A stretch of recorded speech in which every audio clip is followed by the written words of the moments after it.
Calvary స్వరము నీ కొరకే, కల్వరి స్వరము నీ కొరకే.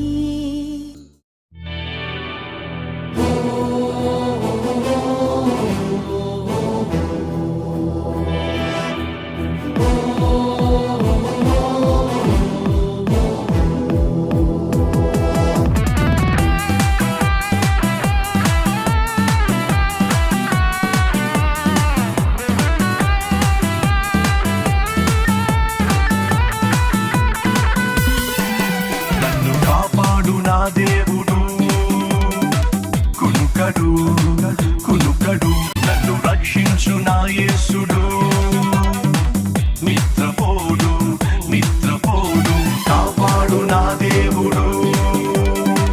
కునుకడు కునుకడు నన్ను రక్షించు నా యేసుడు, నిద్రపోడు నిద్రపోడు. స్తుతులకు పాత్రుడు,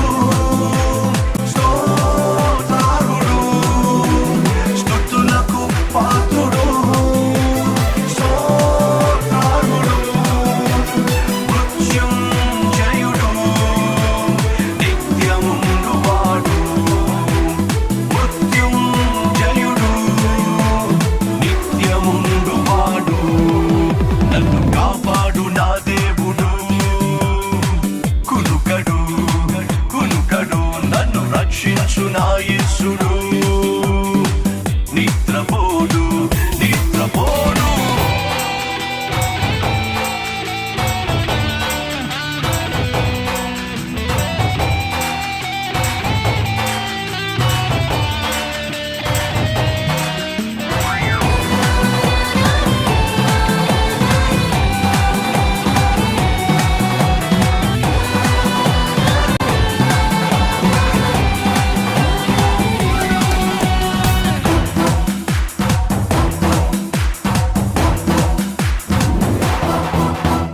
వేటగాని ఉరి నుండి విడిపించువాడు, ఏ తెగులు రాకుండా రక్షించువాడు. వేటగాని ఉరి నుండి విడిపించువాడు, ఏ తెగులు రాకుండా రక్షించువాడు. రెక్కల చాటున నన్ను దాచువాడు, తన మార్గములన్నిటిలో నన్ను నడిపించువాడు. తన రెక్కల చాటున నన్ను దాచువాడు, తన మార్గములన్నిటిలో నన్ను నడిపించువాడు. స్తుతులకు పాత్రుడు, స్తోత్రార్హుడు, స్తుతులకు పాత్రుడు, స్తోత్రార్హుడు, మృత్యుంజయుడు నిత్యముండువాడు, మృత్యుంజయుడు నిత్యముండువాడు. నన్ను కాపాడు నా దేవుడు, కునుకడు కునుకడు నన్ను రక్షించు నా యేసుడు, నిద్రపోడు నిద్రపోడు.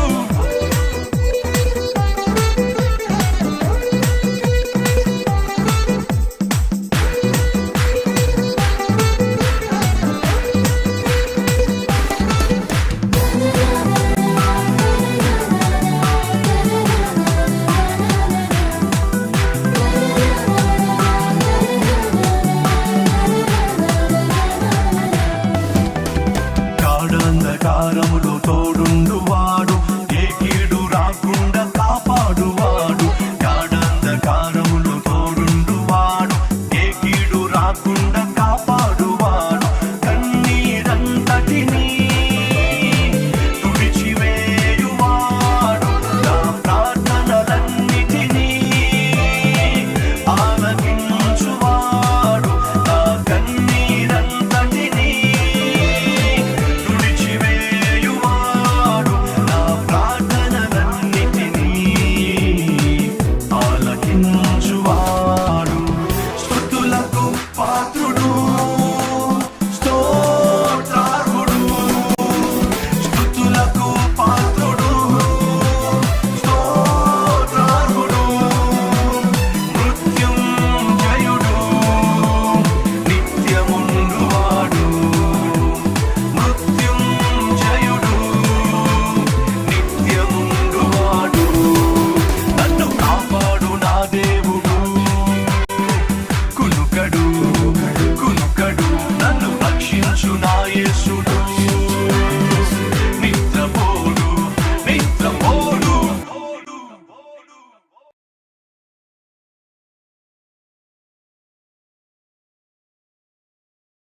సాత్వికుడు ఎవరో తెలుసా?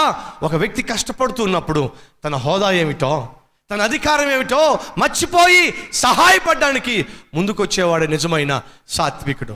ఒకానొక సమయంలో ఒక మందిరం అంతా కిక్కిరిసిపోయి ఉంది, ఎక్కడా చోటు లేదు.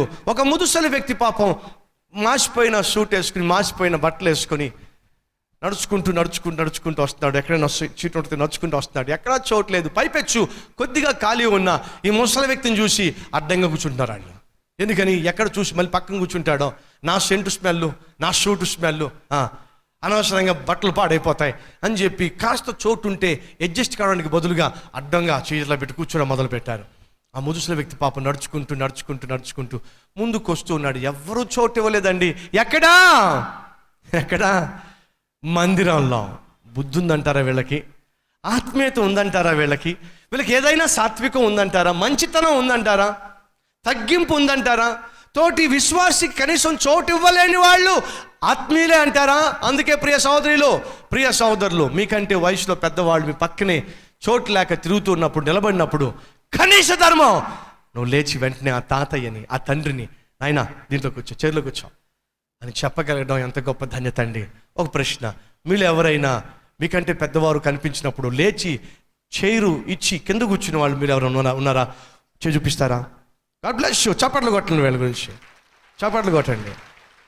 కొంతమంది మనలో మంచి వారు ఉన్నారు అంటే మళ్ళీ బాధ మిగిలిన వాళ్ళకి. మీరు మంచి వారని నిరూపించండి. వచ్చే వారం అన్ని చైర్లు ఖాళీ ఉంటాయి.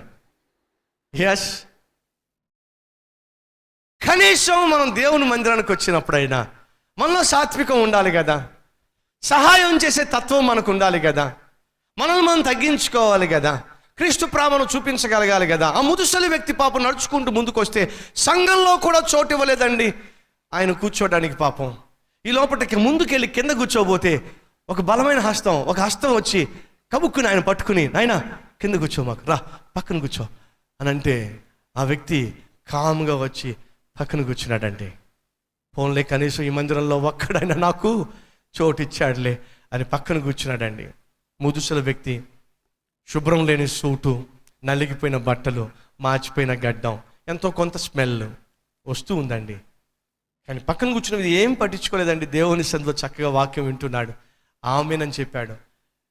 ఈ పక్కన కూర్చున్న ముదుసల వ్యక్తి, ఎవరా ఈ మహానుభావుడు నన్ను పక్కన కూర్చోబెట్టుకున్నాడు, సంఘం అంతా కనీసం చోటు ఇవ్వనప్పుడు నన్ను పిలిచి మనకి కూర్చోబెట్టున్నాడు, అతను కనీసం థ్యాంక్స్ అయినా చెప్దాం అని చెప్పి పక్కకు చూసి, నాయనా నీ పేరేంటి నాయనా, నాకు చోటు ఇచ్చావు అని షేక్ హ్యాండ్ ఇస్తే, నన్ను అబ్రహాం లింకన్ అంటారు, తాత గాడ్ బ్లెస్ యూ అని చెప్పి వెళ్ళిపోతున్నాడు. ఆ తాతకు నోట్లోంచి మాట రాలా. గట్టిగా చేయబట్టుకుని, ఎవరు నాయనా నువ్వు? నేను అబ్రహాం లింకన్ తాత, ఈ దేశానికి ప్రెసిడెంట్ని, గాడ్ బీ విత్ యూ అని చెప్పి వెళ్ళిపోతున్నాడండి. అబ్రహాం లింకన్ దేశానికి ప్రెసిడెంటే. కానీ గమనించండి, ప్రభువును తన హృదయంలో కలిగినప్పుడు తన అధికార హోదాను తాను కనపరచాల్సిన సాత్వికం కనపరచడానికి అడ్డు మాత్రం రానివ్వల. ప్రియ సహోదరులో సహోదరిలో, మన ఆత్మీయ జీవితంలో మన ఆత్మీయతను కనపరచడానికి మన కులము అడ్డు రావడానికి వీల్లేదు. మన ఆత్మీయ జీవితంలో మన ఆత్మీయతను కనపరచడానికి ప్రాంతీయ తత్వము అడ్డు రావడానికి వీల్లేదు. మన ఆత్మీయ జీవితము ఆత్మీయ తత్వాన్ని కనపరచడానికి మనం కలిగి ఉన్న మూర్ఖమైన సిద్ధాంతాలు అడ్డు రావడానికి వీలు లేదు. సాటి మనిషికి మానవత్వాన్ని చూపించడానికి ఏది నీకు అడ్డు రావడానికి వీలు లేదు. నీ అధికారం కానీ, నీ హోదా కానీ, నీ ధన వ్యామోహం కానీ, ధన సంపదలు కానీ, లేదా నీకున్న పేరు ప్రఖ్యాతులు కానీ ఒక మనిషికి సహాయం చేయడానికి, ఆ మనిషికి చేయూతనివ్వడానికి, ఆ మనిషిని లేవనెత్తడానికి, ఆ మనిషికి సహాయం చేయడానికి నీ జీవితంలో ఏది అడ్డు రావడానికి వీలు లేదు. ఎన్నిసార్లు మన జీవితంలో పక్కవారు వచ్చి కూర్చోవాల్సి వస్తే, కాస్త చోటు ఇవ్వాల్సి వస్తే, బట్టలు నలిగిపోతాయేమో, బట్టలు మార్చిపోతాయేమో అని చెప్పి కూడా కూర్చోవడానికి చోటు ఇవ్వలేనటువంటి పాపిష్టి మనుషులు ఎంతమంది ఎన్ని సంఘాల్లో లేరు. అటువంటి వారు కల్వరి టెంపుల్లో ఉండడానికి వీలు లేదు. సాత్వికము అనగా నిన్ను నీవు మర్చిపోయి ప్రభువు అనుగ్రహించిన ఆ లక్షణాన్ని క్రియల్లో చూపించడానికి వేగిరపడేవాడే నిజమైన సాత్వికుడు, నిజమైన ఆత్మీయుడు. అందుకే బైబిల్లో మనం చూస్తున్నాం, జ్ఞానము కలిగి వివేకము గలవాడు ఎవడో అటువంటి వాడు జ్ఞానముతో కూడిన సాత్వికము గలవాడై తన యోగ్య ప్రవర్తన వలన తన క్రియలను కనపరచాలి. క్రియల్లో నీ సాత్వికం కనబడాలి. ఈ వారంలో నువ్వు ఎవరో ఒకరికి నీ సాత్వికాన్ని చూపించాలి, నీ తగ్గింపు తత్వాన్ని చూపించాలి. అది ఎలా చూపించగలవో కూడా బైబిల్లో ఉంది. ఏమిటంట చూడండి, అయితే మీ హృదయములో సహింపనలవి కానీ చేదైనది ఏదైనా ఉండకూడదు. మీలో చేదు ఉండకూడదు, చేదు తత్వం ఉండకూడదు, చేదు స్వభావం ఉండకూడదు. చూడండి ఏముందో, సహింపలేనటువంటి చేదు కానీ మత్సరము కానీ వివాదము కానీ ఉంచుకొనిన వారైతే అతిశయపడవద్దు. ఇక్కడ మీరు జాగ్రత్తగా గమనించినట్లయితే వివాదము అనే మాట వాడబడుతుంది. సాత్వికముకు వివాదానికి అస్సలు పొంతన ఉండదు. సాత్వికానికి దూషణకు అస్సలు పొంతన ఉండదు. సాత్వికానికి ద్వేషానికి అస్సలు పొంతన ఉండదు. దయచేసి గమనించండి, మోషే బహుగా విసిగించబడ్డాడు. మాటి మాటికి వాళ్ళు మోషే మీద సనుక్కున్నారు, మాటి మాటికి మోషేని వారు గొనుక్కున్నారు, మాటి మాటికి మోషేని వాళ్ళు విసిగించారు. మమ్మల్ని చంపడానికి తీసుకొచ్చావా? ఐగుప్తుల సమాధులు లేవని చెప్పి ఇక్కడ తీసుకొచ్చావా? ఇందుకోసమే తీసుకొచ్చావా? మాకు బీరకాయలు జ్ఞాపకం వస్తున్నాయి, కీరకాయలు జ్ఞాపకం వస్తాయి, మాకు మాంసం జ్ఞాపకం వస్తుంది. అటువంటి అద్భుతమైన ప్రపంచంలో నుంచి, దేశంలో నుంచి మమ్మల్ని అరణ్యంలో చంపడానికి తీసుకొచ్చావా? నువ్వు అసలు మంచోడుగా దుర్మార్గుడివి, ఇష్టం వచ్చినట్టుగా మాట్లాడుతూ ఉంటే ఒక్కసారి కూడా మోషే వారితో గొడవ పడలేదండి. ఒక్కసారి కూడా వారితో మోషే వివాదము దిగలేదండి. ఒక్కసారి కూడా మోషే వారిని దూషించలేదండి. ఒక్కసారి ఆవేశంలో తప్పు చేశాడు, దానికి వెల కూడా చెల్లించాడు, అది వేరే విషయం. ఎందుకు మోషే సాత్వికుడు అంటే వివాదము ఉన్నప్పటికీ వివాదానికి చోటు ఇవ్వాల. ఎందుకు మోషే సాత్వికుడు అంటే గొడవ పడడానికి అవకాశం ఉన్నా గొడవ పడలా, ద్వేషించడానికి దూషించడానికి అవకాశం ఉన్నా ద్వేషించలా. ఎందుకని? సాత్వికము అనే తత్వానికి దూషణ, ద్వేషము, పగ వీటికి అస్సలు చోటు ఉండదు. సాత్వికం ఉంటే దూషణ ఉండదు, సాత్వికము ఉంటే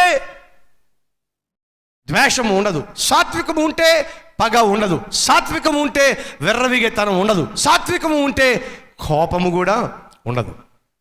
అడుగుతున్నాను, ఈరోజు నీలో సాత్వికం ఉందా, లేక నేను చెప్పిన పెద్ద లిస్ట్ అంతా ఉందా? ఏమిటి మీ జీవితం? ఒకసారి ఆలోచించండి, ప్రశ్నించుకోండి. అంతటితో అయిపోలేదండి. దయచేసి మీ బైబిల్ తెరవండి. మూడవ అధ్యాయము తీతుకు రాసిన పత్రిక. ఆ మాటని చదివి ముగిస్తాను. తీతుకు 3వ అధ్యాయము మొదటి నుంచి కొన్ని వచనాలు. అధిపతులకును అధికారులకును లోబడి విధేయులుగా ఉండవలననియు ప్రతి సత్కార్యము చేయుటకు సిద్ధపడి ఉండవలననియు మనుషులందరి ఎడల సంపూర్ణమైన సాత్వికమును కనపరుచుచు ఎవరిని దూషింపక ఎవరితోనూ జగడమాడక శాంతులై ఉండవలనని వారికి జ్ఞాపకము చేయము. ఏముంది బైబిల్లో?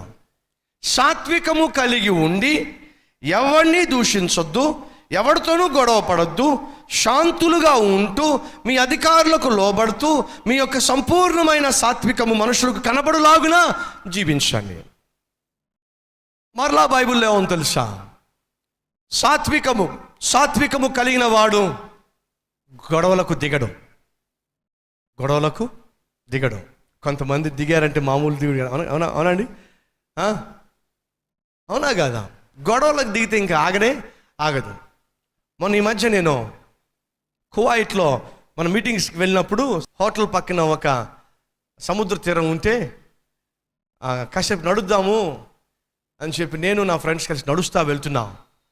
అటుపక్క ఒక అతను, ఇటుపక్క ఒక అతను ఏదో మాట ఏదో వచ్చింది, చిన్న మాట వచ్చింది. వాడు అన్నాడు కోపంతో, నువ్వు అడుక్కునేవాడివి అని చెప్పి అన్నాడు. మీరు నమ్మండి, నేను చూస్తానే ఉన్నాం అడుక్కునేవాడు అని అనేసరికి వాడు వీడిని కొట్టే, వీడిని వాడు కొట్టే, వాడు వీడిని కొట్టే, వీడిని వాడు కొట్టే, వాడు వీడిని కొట్టే, జనం అంతా మూగిపోయి ఇంకా చూడండి గొడవ. కువైట్లో ఆశ్చర్యం అనిపించింది.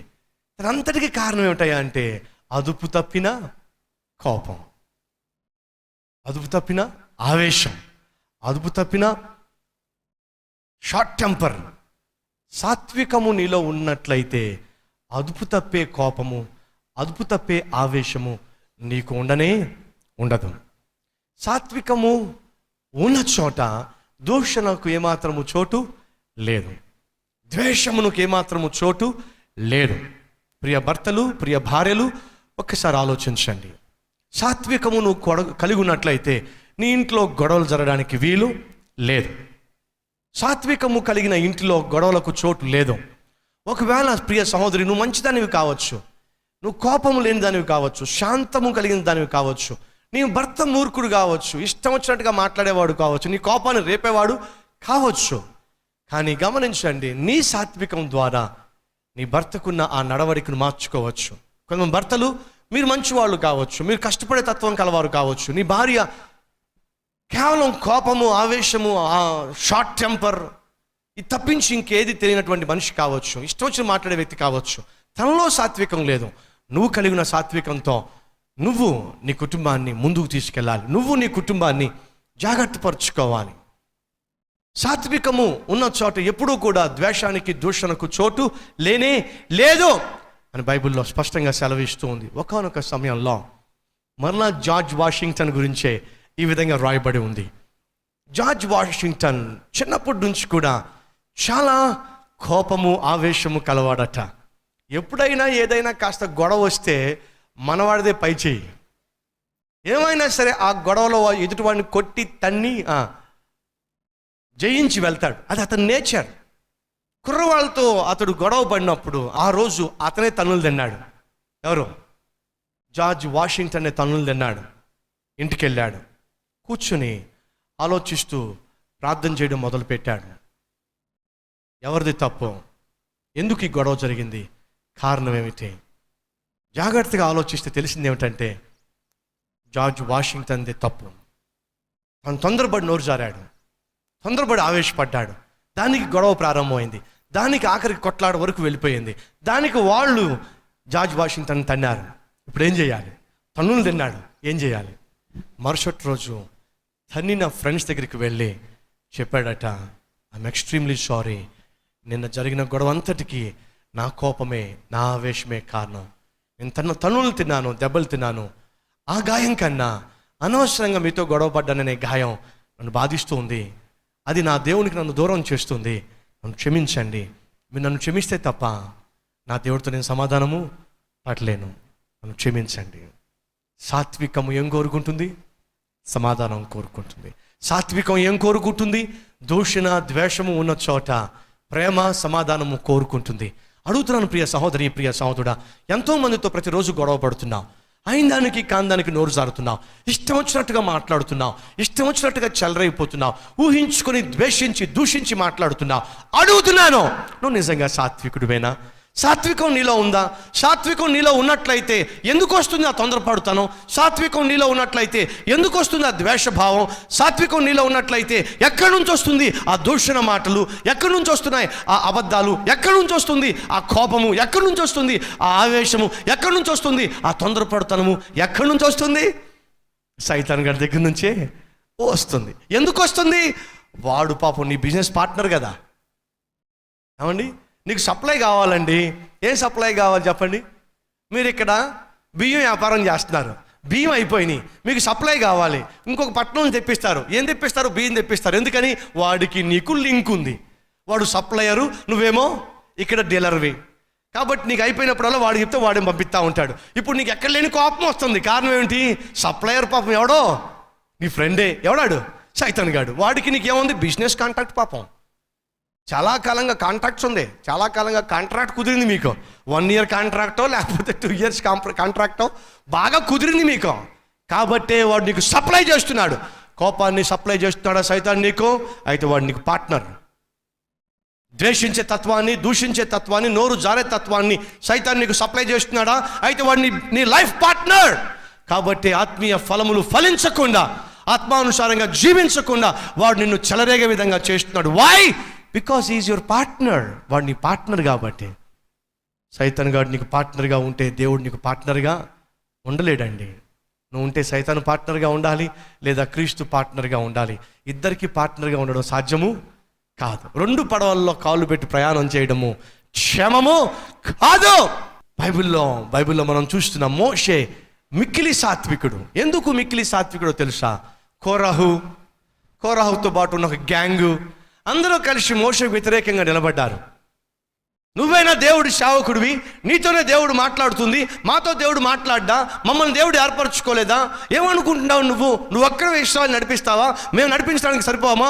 చూడు ఏమవుతుందో. మేము కూడా ప్రభువు సేవకులమే, మేము కూడా ప్రభు సేవ చేసే వాళ్ళమే, మేము కూడా ప్రభు చేత ఏర్పరచబడిన వాళ్ళమే, మేము కూడా గ్యాంగ్గా తయారవుతాం, ఇంకో గ్రూప్ తయారు చేస్తాం అని చెప్పి మోషే యొక్క నాయకత్వానికి వ్యతిరేకంగా నిలబడ్డారు. బైబిల్ సెలవిస్తూ ఉంది, వారు ఆ విధంగా మాట్లాడుతున్నప్పుడట మోషే అట సాష్టాంగ నమస్కారం చేసి సాగిలపడ్డాడట. ఏమిటి? దూషించేవాడు దూషిస్తూ ఉండగా, ద్వేషించేవాడు ద్వేషిస్తూ ఉండగా, అపహసించేవాడు అపహాసిస్తూ ఉండగా, అతని నాయకత్వాన్నే ప్రశ్నిస్తూ ఉండగా మోషే అట సాగిలపడ్డాడట. అయ్యా నిజమేనేమోనయ్యా, మిమ్మల్ని కూడా దేవుడు ఏర్పరచుకున్నాడేమోనయ్యా, మీరు కూడా దేవుని యొక్క ఏర్పాట్లో ఉన్నారేమోనయ్యా. ఈ విషయం మనం గొడవ పడ్డం దేనికయ్యా?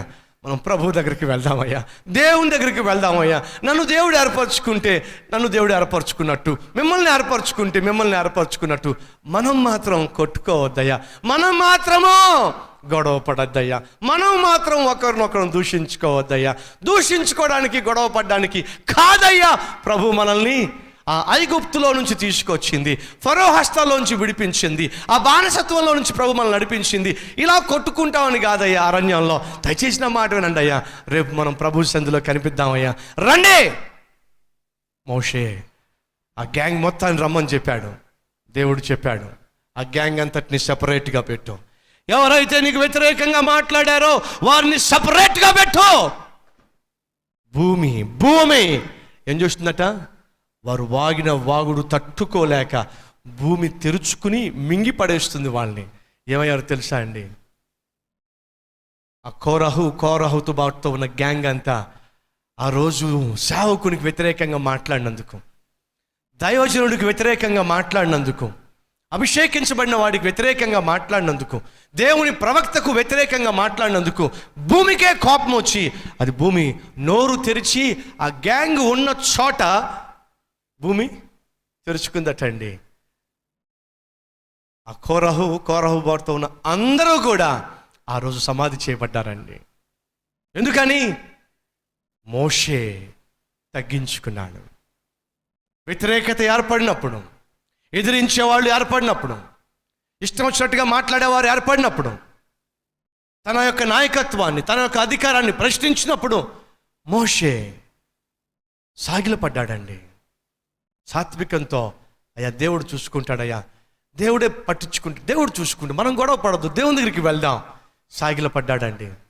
దేవుడు తట్టుకోలేకపోయాడండి. వెంటనే భూమి నోరు తెరిచి వారిని మింగిపడేసిందండి. ఈరోజు వాక్యం వింటున్న ప్రియ సహోదరి, ప్రియ సహోదరుడా, సాత్వికము కలిగిన వ్యక్తి చేసే పని ఏంటంటే తాను దూషించడానికి సిద్ధపడ్డు, తాను ద్వేషించడానికి సిద్ధపడ్డు, ఎదిరించేవాడిగా ఉండడు, గాయపరిచేవాడిగా ఉండడు. సాత్వికము కలిగి ఉండాలని ఆశపడుతున్నావా? అయితే నోట్లోంచి దోషం రాకూడదు. సాత్వికము కలిగి ఉండాలి, ఆత్మఫలము ఫలించాలని ఆశపడుతున్నావా? ద్వేషించే తత్వం నీలో ఉండకూడదు. తొందరపడుతున్నావు నీలో ఉండకూడదు. ఒకవేళ తెలుసో తెలియకో గాయపరిచావా ఎవరినైనా, అయితే క్షమాపణ కోరాల్సిందే. ఎందుకని? సాత్వికము క్షమాపణ కోరడానికి తొందరపడుతుంది. సాత్వికము సమాధానం పడ్డానికి, తప్పును తెలుసుకోవడానికి, మనుషులతోనూ దేవునితోనూ సమాధానం కలిగి ఉండడానికి ఇష్టపడుతుంది.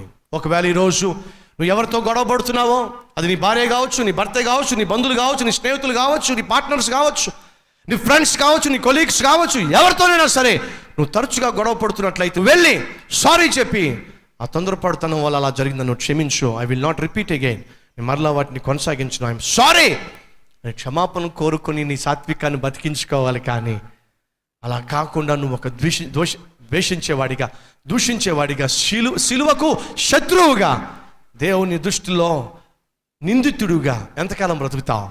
బైబిల్ సెలవిస్తూ ఉంది, సాత్వికం కలవాడు అధికారులకు లోబడతాడట, అధికారానికి లోబడతాడట, తనకి ఇవ్వబడిన పన్నట చక్కగా చేస్తాడట, దూషణకు ద్వేషానికి చోటు ఇవ్వడట, అబద్ధాలకు కూడా అక్కడ చోటు ఉండదట. ఎందుకంటే సాత్వికం కలవాడు తను తగ్గించుకుంటాడట. బ్రతికినంత కాలము తనలో ఉన్న క్రీస్తును క్రియల ద్వారా ఇతరులకు చూపిస్తాడట. ఈ రోజు నుంచి అయినా నువ్వు కలిగిన తగ్గింపును, నువ్వు కలిగిన సాత్వికాన్ని నీ చుట్టూ ఉన్న వారికి చూపించడానికి, ఆత్మ ఫలములు ఫలించడానికి నిన్ను నువ్వు అప్పగించుకుంటావా ప్రభువుకి? అవును అన్నట్లయితే కలిసి ప్రార్థన చేద్దాం. ప్రతి ఒక్కరి తలలు వంచండి. మహాపరిశుద్ధుడు అయిన ప్రేమ కలిగిన తండ్రి, సాత్వికములో తొందరపడుతనం ఉండదు. సాత్వికము ద్వేషించేది కాదు. సాత్వికము దూషణ, పగ, ద్వేషము వీటికి ఏమాత్రము చోటు ఉండదు. ఎందరైతే సాత్వికులుగా ఉండాలని చెప్పి ఈరోజు తమ్మును తాము నీకు అప్పగించుకుంటున్నారో, వారిలో నేటి వరకు ఉన్న దూషించే తత్వాన్ని, ద్వేషించే తత్వాన్ని, ప్రతి దానికి గొడవపడే తత్వాన్ని, జగడమాడే తత్వాన్ని, చిన్న చిన్న దాన్నే రేపుకొని అనవసరంగా చిలికి గాలివానయ్యే తత్వాన్ని, పెంచుకునే తత్వాన్ని ఆయన త్రుంచివేయండి. ఇతరులను గాయపరుస్తూ, ఇతరులను బాధిస్తూ, బాధ్యతలు మరిచి జీవిస్తూ, అయినప్పటికీ దబాయించే వారిగా జీవించటం, అయినప్పటికీ తప్పు లేని వారిగా జీవించటం, అయినప్పటికీ తప్పు లేనట్టుగా కనిపించటం, మాట్లాడడం ఎంత మూర్ఖత్వం!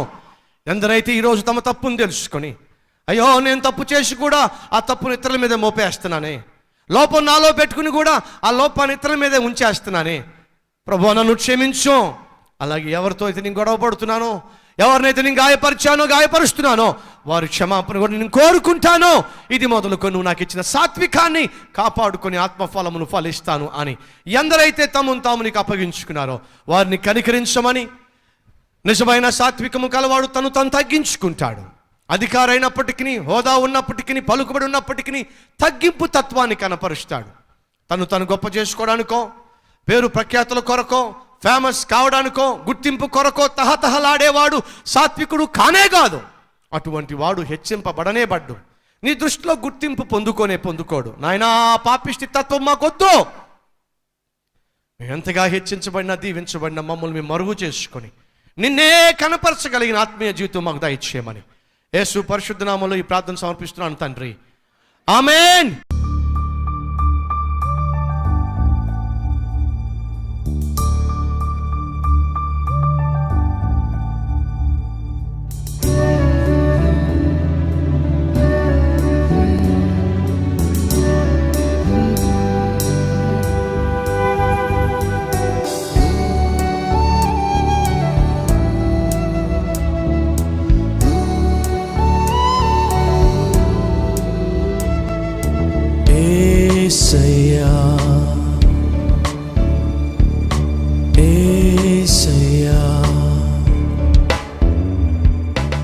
Address Calvary, post box number 30, Kukatpally, Hyderabad 72.